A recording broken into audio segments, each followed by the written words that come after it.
ഈശോയിൽ ഏറ്റവും സ്നേഹം നിറഞ്ഞവരെ, ദൈവകൃപയുടെ 365 ദിവസങ്ങൾ എന്ന സമ്പൂർണ്ണ പരിശുദ്ധ ബൈബിൾ വായനാ ശുശ്രൂഷയിലേക്ക് ഏറ്റവും സ്നേഹപൂർവ്വം സ്വാഗതം ചെയ്യുന്നു. ഇന്ന് 64-ാം ദിവസം. ന്യായാധിപന്മാരുടെ പുസ്തകം 13 മുതൽ 15 വരെയുള്ള അധ്യായങ്ങളാണ് നമ്മൾ വായിച്ച് ധ്യാനിക്കുക. ഏറ്റവും ശക്തനായ ന്യായാധിപന്മാരിൽ ഒരാളായ സാംസന്റെ ജനനത്തെക്കുറിച്ചും സാംസൺ ഫിലിസ്തരെ തോൽപ്പിക്കുന്ന ഭാഗമെല്ലാം നമ്മളിതിൽ വായിക്കുന്നു. വിശുദ്ധ സാംസന്റെ വലിയ മധ്യസ്ഥത്തിൽ നമ്മുടെ ജീവിതത്തിലെ തിന്മകൾ വിട്ടുപോകുന്നതിനും ജീവിതം ദൈവത്തോടൊപ്പമാക്കുന്നതിനും നമുക്ക് കർത്താവിന്റെ വലിയ കരുണയ്ക്കായി യാചിക്കാം. ഈശോ മിശിഹായ്ക്ക് സ്തുതിയായിരിക്കട്ടെ. ന്യായാധിപന്മാരുടെ പുസ്തകം 13-ാം അധ്യായം. സാംസന്റെ ജനനം. ഇസ്രായേൽ ജനം വീണ്ടും കർത്താവിന്റെ മുൻപിൽ തിന്മ ചെയ്തു. അവിടുന്ന് അവരെ 40 വർഷത്തേക്ക് ഫിലിസ്ത്യരുടെ കൈകളിൽ ഏൽപ്പിച്ചു. സോറായിൽ ദാൻ ഗോത്രക്കാരനായ മനോവ എന്നൊരാളുണ്ടായിരുന്നു. അവന്റെ ഭാര്യ വന്ധിയായിരുന്നു. അവൾക്ക് മക്കളില്ലായിരുന്നു. കർത്താവിന്റെ ദൂതൻ അവൾക്ക് പ്രത്യക്ഷപ്പെട്ടു പറഞ്ഞു, നീ വന്ധിയാണ്, നിനക്ക് മക്കളില്ല. നീ ഗർഭം ധരിച്ച് ഒരു പുത്രനെ പ്രസവിക്കും. അതുകൊണ്ട് നീ സൂക്ഷിക്കണം, വീഞ്ഞോ വീര്യമുള്ള പാനീയങ്ങളോ കുടിക്കരുത്, അശുദ്ധമായതൊന്നും ഭക്ഷിക്കുകയും അരുത്. നീ ഗർഭം ധരിച്ച് ഒരു പുത്രനെ പ്രസവിക്കും. അവന്റെ തലയിൽ ക്ഷൗരക്കത്തി തൊടരുത്. അവൻ ജനനം മുതൽ ദൈവത്തിന് നാസീർ വ്രതക്കാരനായിരിക്കും. അവൻ ഫിലിസ്ത്യരുടെ കയ്യിൽ നിന്ന് ഇസ്രായേലിനെ വിടുവിക്കാൻ ആരംഭിക്കും. അവൾ ഭർത്താവിനോട് പറഞ്ഞു, ഒരു ദൈവപുരുഷൻ എന്റെ അടുത്തു വന്നു. അവന്റെ മുഖം ദൈവദൂതന്റേതുപോലെ പേടിപ്പെടുത്തുന്നതാണ്. എവിടെ നിന്ന് വരുന്നുവെന്ന് അവനോട് ഞാൻ ചോദിച്ചില്ല. അവൻ പേര് പറഞ്ഞതുമില്ല. അവൻ എന്നോട് പറഞ്ഞു, നീ ഗർഭം ധരിച്ച് ഒരു പുത്രനെ പ്രസവിക്കും. വീഞ്ഞോ വീര്യമുള്ള പാനീയങ്ങളോ കുടിക്കരുത്, അശുദ്ധമായതൊന്നും ഭക്ഷിക്കുകയും അരുത്. ബാലൻ ആജീവനാന്തം ദൈവത്തിന് നാസീർ വ്രതക്കാരനായിരിക്കും. മനോവ കർത്താവിനോട് പ്രാർത്ഥിച്ചു, കർത്താവെ, അങ്ങ് അയച്ച ദൈവപുരുഷൻ വീണ്ടും ഞങ്ങളുടെ അടുക്കൽ വന്ന് ജനിക്കാനിരിക്കുന്ന ശിശുവിനു വേണ്ടി ഞങ്ങൾ എന്താണ് ചെയ്യേണ്ടതെന്ന് അറിയിക്കാൻ ഇടയാക്കണമേ.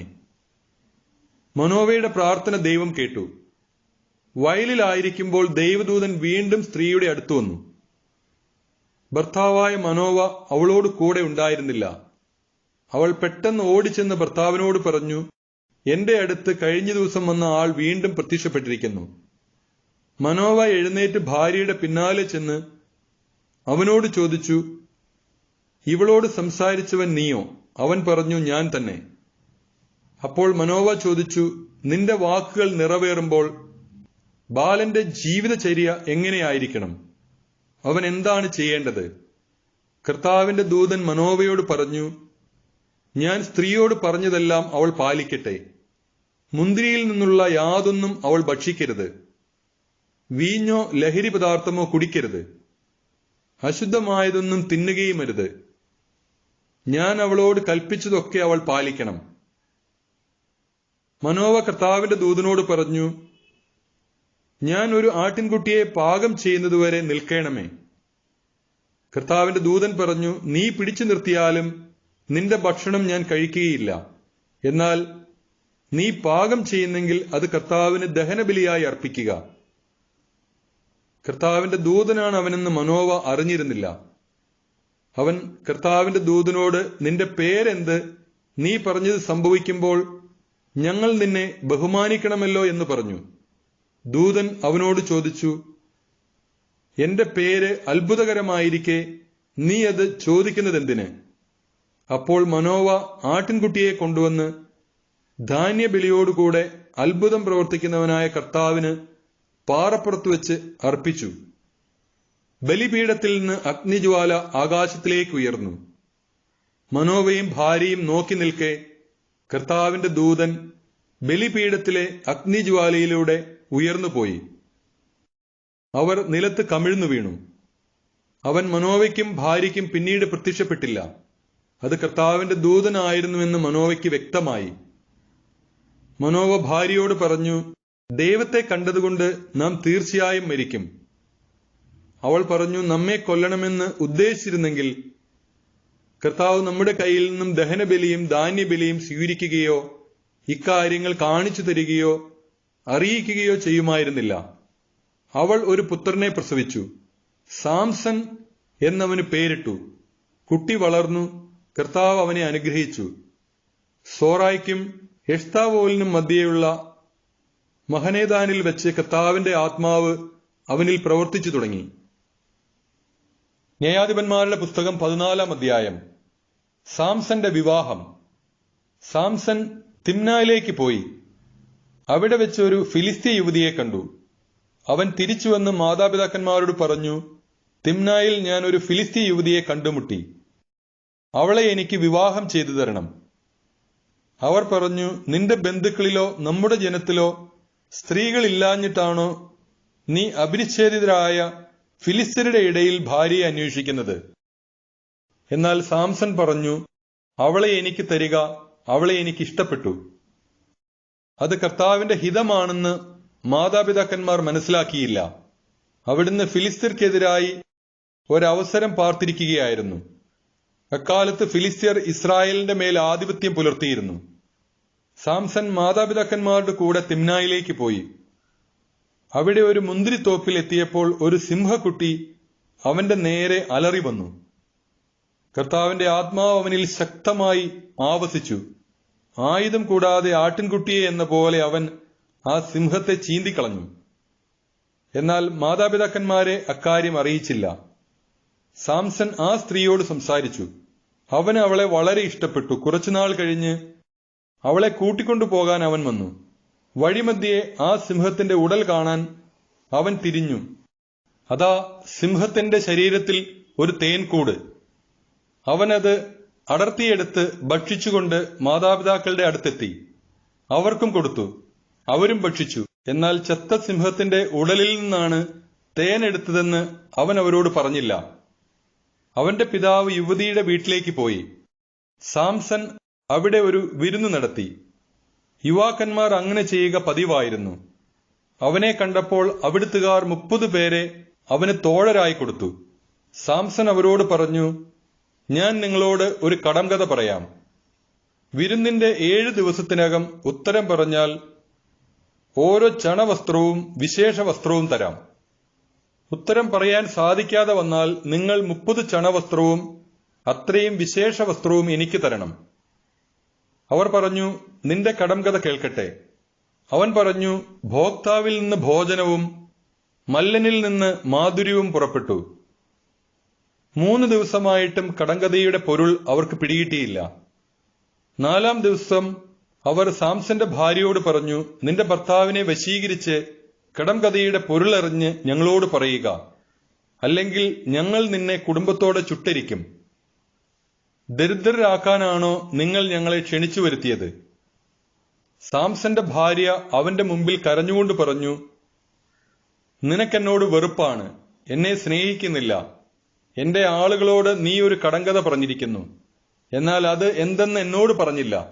അവൻ പറഞ്ഞു, എന്റെ മാതാപിതാക്കന്മാരോട് പോലും ഞാനിത് പറഞ്ഞിട്ടില്ല, പിന്നെ അത് നിന്നോട് പറയുമോ? വിരുന്ന് അവസാനിക്കുന്ന 7-ാം ദിവസം വരെ അവൾ കേണു ചോദിച്ചു. അവളുടെ നിർബന്ധം മൂലം അവൻ അവൾക്ക് അത് വെളിപ്പെടുത്തി. അവൾ അത് തന്റെ ആളുകളോട് പറഞ്ഞു. 7-ാം ദിവസം സൂര്യാസ്തമയത്തിന് മുമ്പ് പട്ടണവാസികൾ വന്ന് അവനോട് പറഞ്ഞു, തേനിനേക്കാൾ മാധുര്യമുള്ളതെന്ത്? സിംഹത്തേക്കാൾ കരുത്തുള്ളത് ആര്? അപ്പോൾ അവൻ പറഞ്ഞു, എന്റെ പശുക്കിടാവിനെ കൊണ്ട് ഉഴുതില്ലായിരുന്നെങ്കിൽ കടംകഥയുടെ സാരം നിങ്ങൾ മനസ്സിലാക്കുകയില്ലായിരുന്നു. കർത്താവിന്റെ ആത്മാവ് അവന്റെ മേൽ ശക്തിയോടെ വന്നു. അഷ്കലോണിൽ ചെന്ന് പട്ടണത്തിലെ 30 പേരെ കൊന്ന് കൊള്ളയടിച്ച് കടംകഥയുടെ സാരം പറഞ്ഞവർക്ക് വിശേഷ വസ്ത്രങ്ങൾ കൊടുത്തു. കോപാക്രാന്തനായി അവൻ തന്റെ പിതാവിന്റെ ഭവനത്തിലേക്ക് പോയി. സാംസന്റെ ഭാര്യ അവന്റെ മണവാളത്തോഴന്റെ ഭാര്യയായി. ന്യായാധിപന്മാരുടെ പുസ്തകം 15-ാം അധ്യായം. ഫിലിസ്ത്യരെ തോൽപ്പിക്കുന്നു. കുറെ നാൾ കഴിഞ്ഞ് സാംസൺ ഗോതമ്പ് വിളവെടുപ്പ് കാലത്ത് ഒരാട്ടിൻകുട്ടിയുമായി ഭാര്യയെ സന്ദർശിക്കാൻ ചെന്നു. അവൻ പറഞ്ഞു, ഞാൻ എന്റെ ഭാര്യയുടെ ശയനമുറിയിൽ പ്രവേശിക്കട്ടെ. പക്ഷെ പിതാവ് അത് അനുവദിച്ചില്ല.